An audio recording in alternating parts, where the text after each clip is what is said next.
Bonjour à tous. Dans une vidéo récente intitulée « Pourquoi je déteste Notion et ce que j'utilise à la place », Antoine BM exprime son mécontentement à propos de Notion. Il critique plusieurs aspects du fonctionnement de l'outil. Bien que certains de ses arguments soient valables, d'autres montrent une mauvaise compréhension de Notion, notamment dans son utilisation la plus simple.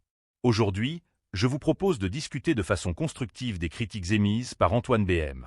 Pas de drama ici, pas d'attaque gratuite comme on peut souvent en voir ailleurs, juste une approche raisonnée et, je l'espère, utile pour vous tous. Tout d'abord, il faut reconnaître que certaines critiques d'Antoine BM sont justifiées. Par exemple, il met en avant le fait que Notion, en voulant être un outil tout en un, n'arrive pas à remplir cette promesse de manière optimale. Et je suis d'accord sur ce point. Notion, dans sa volonté d'être polyvalent, peut en effet manquer de spécialisation. De nombreux logiciels polyvalents, en cherchant à offrir une multitude de fonctionnalités, sacrifient souvent la performance sur des tâches spécifiques, là où un outil dédié peut être bien plus efficace. Ce phénomène est observable dans de nombreux autres domaines, pas seulement en informatique. Une autre critique pertinente concerne la courbe d'apprentissage assez raide de Notion.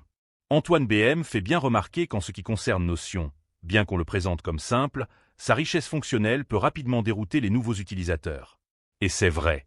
Cette complexité peut être un frein pour ceux qui souhaitent juste une solution rapide et intuitive. C'est d'ailleurs ce qui a conduit à la création d'un véritable écosystème autour de Notion. Tutoriels, formations, modèles gratuits ou payants, pour aider les utilisateurs à tirer parti de l'outil. Antoine BM met donc le doigt sur un point légitime. Mais, malgré ces observations pertinentes, certains des reproches d'Antoine BM traduisent une mauvaise compréhension de Notion, ou du moins de certaines fonctionnalités. Prenons un exemple. Antoine BM critique la façon de créer et d'organiser des notes dans Notion. Dans sa vidéo, il montre un processus où il imbrique plusieurs pages les unes dans les autres, puis il se plaint de la complexité de cette organisation. Mais en réalité, ce fonctionnement semble fastidieux parce qu'il utilise Notion de manière incorrecte. Créer des pages indépendantes dans Notion est très simple. Il suffit de cliquer sur l'icône représentant une feuille et un stylo pour ajouter une nouvelle page, accessible ensuite directement dans la barre latérale gauche. Ces pages peuvent ensuite être organisées à volonté, ou même regroupées sous forme de dossiers. Donc, l'organisation est bien plus flexible et simple que ce qu'Antoine BM a montré dans sa vidéo. Sur ce point, il semble qu'il ait mal compris le fonctionnement de Notion. Et, en critiquant la complexité de l'outil sans faire la distinction entre ses fonctionnalités basiques et avancées, il montre encore une fois une incompréhension de la vraie portée de Notion. C'est un peu comme si on disait qu'une boîte à outils est trop compliquée à utiliser juste parce qu'elle contient des outils pour des tâches spécifiques. Notion fonctionne de la même manière. Il est simple pour des tâches basiques, mais offre des fonctionnalités plus avancées pour ceux qui veulent aller plus loin. Cette palette de fonctionnalités, avec des niveaux d'accessibilité variés, permet à des utilisateurs aux besoins différents d'utiliser l'outil selon leurs préférences. Antoine BM soulève des points valides, mais son opinion manque de nuances sur certains aspects de l'outil.